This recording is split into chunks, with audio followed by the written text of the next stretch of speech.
Hello दोस्तों, welcome to our YouTube channel. आज के इस वीडियो में हम क्लास 10th की सामाजिक विज्ञान की वर्कशीट नंबर 33 सॉल्व करेंगे, जिसकी डेट है 19 सितंबर। यहाँ पर आपको अपना नेम फिल करना है और यहाँ पे क्लास टीचर का नेम फिल करना है। आज की इस वर्कशीट में यूरोप में राष्ट्रवाद के बारे में बताया गया है और 1815 के उपरांत जो भी यूरोप में जो रूढ़िवाद आया था उसके बारे में बताया गया है। 1815 की वियना की संधि की विशेषताएं बताई गई हैं। 2 पर्सन हैं इम्पोर्टेंट, ड्यूक मेटरनिक और ज्यूसेपी मैत्सिनी, इनके बारे में बताया गया है। तो आइए हम डायरेक्ट क्वेश्चन आंसर सॉल्व करते हैं। पहला जो क्वेश्चन है वो है वियना की संधि की प्रमुख विशेषताओं का वर्णन कीजिए, जो कि हमें यहाँ पे वर्कशीट में दिया हुआ है। हम आंसर्स देख लेते हैं। वियना की संधि की प्रमुख विशेषताएं। जो पहली विशेषता है वो है फ्रांस में बुर्बो वंश की पुनर्स्थापना। जो फ्रांस है उसमें वियना की संधि के तहत बुर्बो वंश की पुनर्स्थापना की गई थी, यानी कि वियना की संधि से पहले वहाँ पे बुर्बो वंश का पतन हो चुका था, उसे हटा दिया गया था, लेकिन वियना की संधि के तहत बुर्बो वंश को वापस लाया गया, उसकी पुनर्स्थापना की गई। जो दूसरी विशेषता है वो है मुख्य उद्देश्य नई रूढ़िवादी व्यवस्था कायम करना, यानी कि वियना की संधि से पहले जो फ्रांस था वो नेपोलियन के अंडर आता था, जहाँ पे रूढ़िवादी व्यवस्था नहीं थी। लेकिन अब वियना की संधि के दौरान क्या किया गया, रूढ़िवादी व्यवस्था यानी कि राजतंत्रिक व्यवस्था, राजा का शासन दोबारा वापस लाया गया।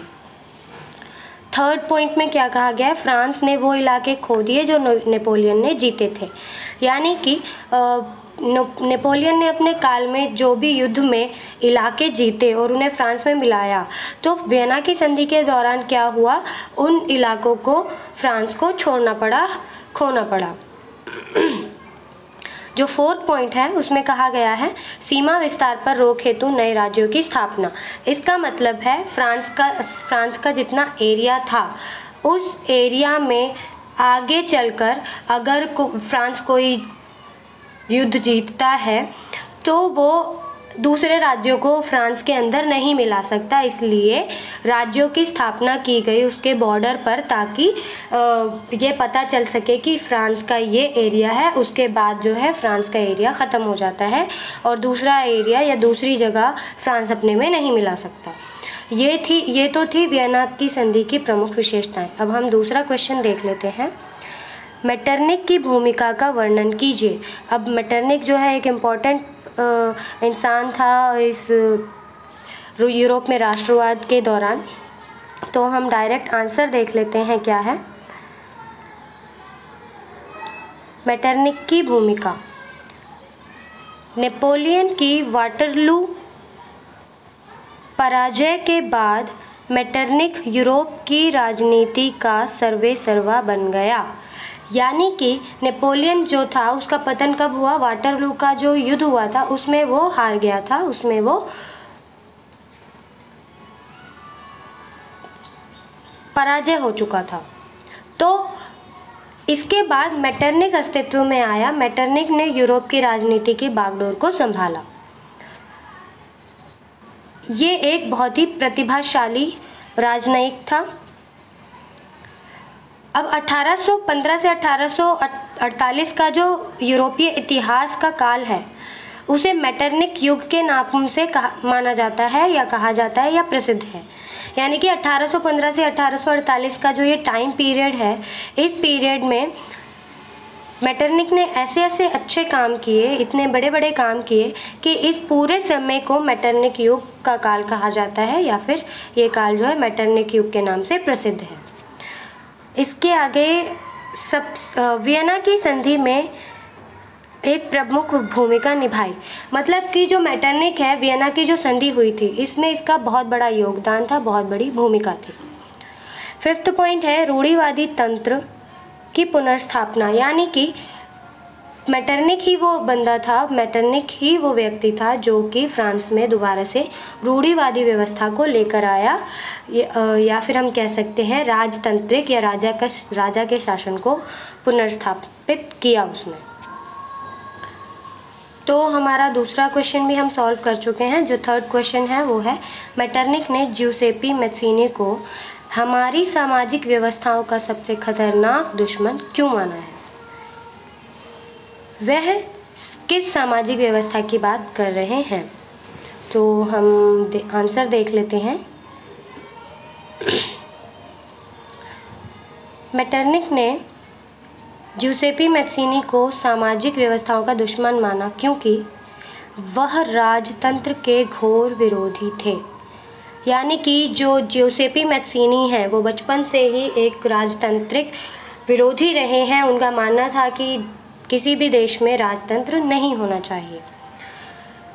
दूसरा जो पॉइंट है वो है इटली को स्वतंत्र और एकीकरण करवाया। यानी कि ज्यूसेपी मैत्सिनी ही वो व्यक्ति थे जिन्होंने इटली को स्वतंत्र करवाया था और उसका एकीकरण करवाया था। वह एक इटली के महान क्रांतिकारी थे। वो एक क्रांतिकारी थे जो कि राजतंत्र या रूढ़िवाद का विरोध करते थे। आगे कह रहा है रूढ़िवादियों के मन में भय भर देना। यानी कि उन्होंने ऐसे ऐसे काम किए, उन्होंने ऐसी ऐसी क्रांतियाँ की कि जो भी राजतांत्रिक लोग थे, जो भी रूढ़िवादी थे, उनके मन में एक भय, एक डर बैठ गया उनको लेकर, मैत्सिनी को लेकर। अब हमसे क्वेश्चन में पूछा गया था कि जो मेटरनिक है वो कौन सी सामाजिक व्यवस्था की बात कर रहे हैं। तो जो मेटरनिक है वो राजतांत्रिक सामाजिक व्यवस्था की बात कर रहे हैं। क्यों? क्योंकि वो राजतांत्रिक सामाजिक व्यवस्था को बचाना चाहते थे, इसलिए वो मैत्सिनी को सामाजिक व्यवस्था का दुश्मन मानते हैं। इस तरह हमने थर्ड क्वेश्चन का आंसर भी सॉल्व कर लिया है। अब हमारा जो फोर्थ क्वेश्चन है वो है नेपोलियन युग के उपरांत यूरोप में क्या क्या परिवर्तन हुए। नेपोलियन युग के उपरांत का मतलब है नेपोलियन का जो युग था या फिर नेपोलियन के पतन के बाद। उपरांत का मतलब होता है बाद। उसके बाद यूरोप में क्या क्या परिवर्तन हुए, क्या क्या बदलाव देखे गए, इसका आंसर करना है। तो आइए आंसर देख लेते हैं।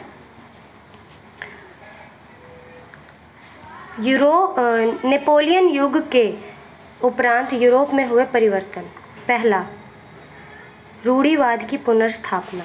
जैसा कि हम जान चुके हैं नेपोलियन युग में रूढ़िवादी व्यवस्था नहीं थी, लेकिन जैसे ही नेपोलियन युग ख़त्म हुआ उसके बाद मेटरनिक के द्वारा रूढ़िवाद की पुनर्स्थापना की गई। रूढ़िवादी संस्थाएं, रीति रिवाज, परंपराओं को मान्यता दी गई। थर्ड पॉइंट है क्रमिक विकास पर जोर दिया गया। यानी कि एकदम से विकास हो जाए इस चीज़ को हटाकर क्रमिक विकास यानी सीक्वेंस में स्टेप बाय स्टेप विकास किया जाए, इस चीज़ पर जोर दिया गया। फोर्थ पॉइंट में कहा गया है वियना संधि पर हस्ताक्षर किए गए। यानी कि नेपोलियन युग के उपरांत ही, उसके बाद ही जो वियना जो एक जगह है वहाँ पर वियना की संधि हुई और वहाँ पे कई सारे देशों ने उस वियना संधि पर हस्ताक्षर किए। तो नेपोलियन युग के उपरांत ये परिवर्तन हुए थे यूरोप में। और इस तरह हमारी जो सोशल साइंस की ये वर्कशीट है ये हमारी कंप्लीट होती है। आई होप आपको वीडियो पसंद आई हो, और अगर आपको वीडियो पसंद आई है तो प्लीज़ हमारे चैनल को सब्सक्राइब कीजिए, इस वीडियो को ज़्यादा से ज़्यादा शेयर कीजिए और लाइक कीजिए। और अगर आपका कोई क्वेश्चन हो तो आप कमेंट भी कर सकते हैं। Thank you.